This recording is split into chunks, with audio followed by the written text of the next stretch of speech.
তৈরি করব। Sorry sorry sorry পটলগুলোকে ছাড়িয়ে খোসা ছাড়িয়ে ভেতরটা থেকে চামচের সাহায্যে যে বার করে নিয়েছি। হ্যাঁ, এই চামচের সাহায্যে বার করে নিয়েছি। এই যে বার করে এই যে এইগুলো ভেতর থেকে বার করেছি, এগুলোকে ফেলবো না, এটাকে মানে পেস্ট করবো। এর সঙ্গে টমেটো দেবো, আদা দেবো, কাঁচা লঙ্কা দেবো। এখানে আছে ইয়ে সাদা তিল আছে, এর সঙ্গে একটুখানি আমি পোস্ত মিশিয়ে দেবো, পোস্ত দেবো, আর দেবো এর মধ্যে একটুখানি গরম মশলা। এগুলো পেস্ট করবো, পেস্ট করার জন্য নিয়ে নিচ্ছি। একটু অল্প ধনেও দেবো, গোটা গরম মশলা দিয়েছি, একটু ধনেও দিয়ে দিচ্ছি, একটু জিরেও দেবো। এই যে একটু জিরে দিয়ে দিয়েছি, হালকা একটু মৌরিও দিয়ে দিয়েছি। এবার এটাকে পুরো শুকনো পেস্ট ডাস্ট করে নেবো একবার। তারপরে ওই যেইগুলো রেখেছি এইগুলো দেবো, দিয়ে ভালো করে পেস্ট করব। এই যে ডাস্ট হয়েছে, এবার আমি মশলাগুলো মেশাবো। ওই যেগুলো দেখালাম টমেটো কাঁচা লঙ্কা ওগুলো মেশাবো, আদা এই যে সব দিয়ে দিয়েছি। এবার পেস্ট করব আবার এটাকে। জলের প্রয়োজন হলে জল দেবো, এখন জল আমি দিচ্ছি না। এর মধ্যে আমি একটু পরিমাণ মতো নুন দিয়েছি, হালকা চিনি, হালকা হলুদ, আর একটুখানি হিঙের টুকরো দিয়েছি।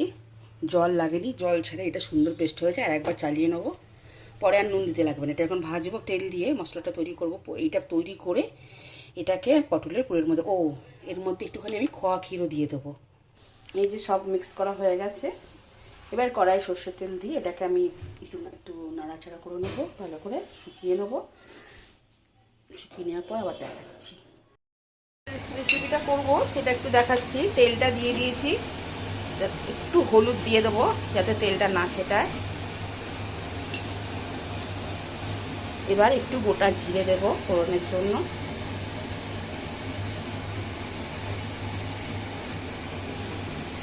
গ্যাসটা বাড়িয়ে দিলাম।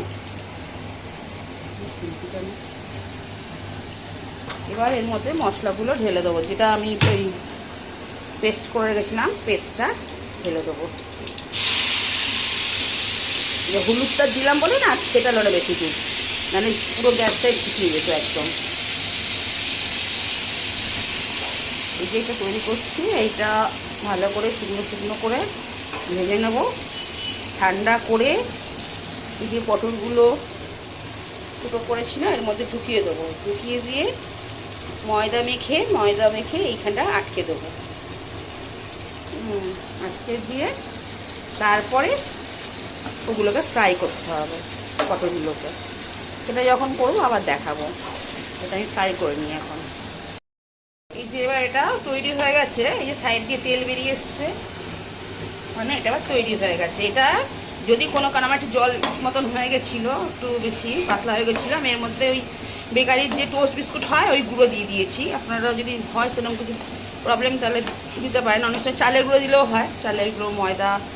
তো বেকারি বিস্কুটের গুঁড়ো দিয়েছি, যার জন্য টেনে নিয়েছে জলটা। আমার এটা হয়ে গেছে। এবার এটা আমি নামিয়ে ঠান্ডা করে পটলগুলোর মধ্যে পুরবো। আর একটা জিনিস দেখায়, পটলগুলো অনেকে ভাবে যে বোধহয় বার করা খুব অসুবিধা, সত্যি অসুবিধা। মুখটা একটু বড় করে কাটতে এক সাইডটা, আর এই ধরনের চামচ দিয়ে ঢুকিয়ে গোল করে ঘোরালেই না পুরো টেনে বেরিয়ে আসে ভেতর থেকে ওই বীজ টিজগুলো আর কি। পটলটা দিয়ে এরকম সুন্দর বেশ এরকম হয়ে যায় আর কি। এই যে বলছিলাম পুরটা হয়ে গেছে, এই যে ময়দা মেখে রেখেছি, আর এই যেখান থেকে নিচ্ছি, এটা একটা নিয়েছি। এইভাবে নিয়ে অল্প অল্প করে হাত দিয়ে এগুলোকে ঢুকিয়ে দিতে হবে ভেতরে, ভর্তি করে দিয়ে একটু ওপরটা ফাঁকা রাখতে হবে, তাহলে ভাজার সময় ফেটে বেরিয়ে যাবে। দিয়ে এবার এখান থেকে এই ময়দাটা নিয়ে এটাকে এইভাবে আটকে দিতে হবে। একটু জল দিতে হবে সাইডটায়, জল নিয়ে আমি জল নিচ্ছি, জল দিয়ে পাতলা করে করে এরকম করে আটকে রেখে দিতে হবে। এটা যখন ভালো করে সেট হয়ে যাবে তারপরে ভাজতে হবে। যখন ভাজবো তখন দেখাবো। এবং এটা এমনকি এই যে ময়দাটা দিলাম ভাজার পরে না, মশলা দিয়ে যখন করবো আর কি, এটা একটু মাখা মাখা, এই ভাজা ময়দাটারও টেস্ট ভালো লাগে, তখন একটা অন্যরকম টেস্ট হয়ে যায়। ওইটা যখন পুরো কমপ্লিট হয়ে যাবে তখন আমি আবার দেখাবো। এরকমভাবে করবেন, মানে এইভাবে নিয়ে একটা নিলেন, এই যে নিলাম একটা, আবার একটুখানি নিলাম মশলা এরমভাবে দিয়ে যে চাইলে একটু দিয়ে দেবো আস্তে আস্তে। এগুলো খুব সুন্দর, এগুলো আবার অনেক সময় ক্ষীর দিয়েও করা যায়, সেটা মিষ্টি হয়। ক্ষীর শুকনো করে দুধ দিয়ে জাল দিয়ে ক্ষীর তৈরি করে সেটা দিয়ে এর মধ্যে এরকম পটলের মধ্যে দিয়ে করে অনেক আগেকার। আমার ঠাকুমার মুখে শুনতাম বা খেয়েছি ছোটোবেলায়, আমার ঠাকুমা করতো এরকম ক্ষীর ঢুকিয়ে পটলের মধ্যে করতো। এখন তো এগুলো সময় সাপেক্ষ, কেউ করতে চায় না, সময় নেই কারো কাছে অত হাতে। মাঝে সাঝে ইচ্ছে হলো করলাম, ভালো লাগে খেতে, বিশেষ করে নিরামিষের দিন এগুলো খেতে ভালো লাগে।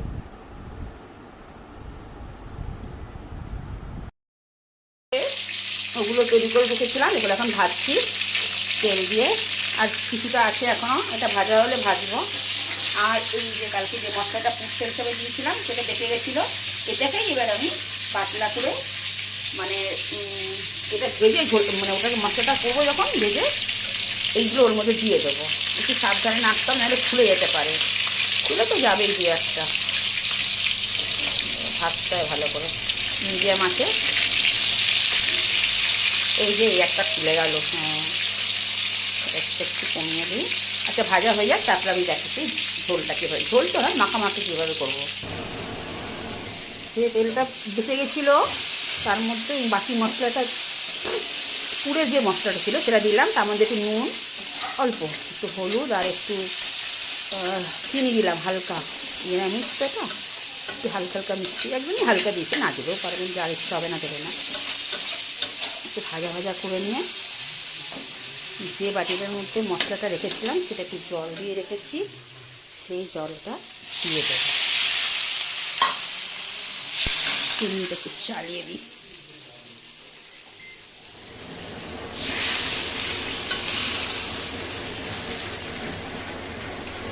ব্যাস ঝোলটা ফুটলে এবার এখানে যে করেছি দু একটা কিন্তু আহত হয়ে বেরিয়ে এসছে মশলা, সব অক্ষত নেই, ক্ষত বিক্ষত দু একটা হয়ে গেছে, কিছু করার নেই, বেশিরভাগই অক্ষত আছে, এইটা একটু ফেটে গেছে। যাই হোক, ঝোলটা হয়ে গেলে ঝোলের মধ্যে এগুলো দেবো না, ঝোলটা এর মধ্যে ঢেলে দেবো, ওই জন্য ঝোলটাকে ভালো করে ফুটিয়ে নিতে হবে।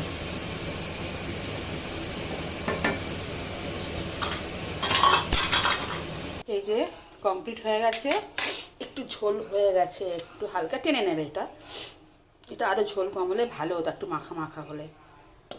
ইচ্ছা করলে আমি টমেটো দিইনি, টমেটো দিতে পারেন, কারণ যেহেতু টমেটোটা পেস্ট করে দিয়েছি সেই জন্য টমেটো এর মধ্যে আমি দিইনি। ঘি ইচ্ছা করলে দিতে পারেন আপনারা একটুখানি, না দিলেও কোনো ব্যাপার না, এটা এমনি হেভি খেতে লাগে।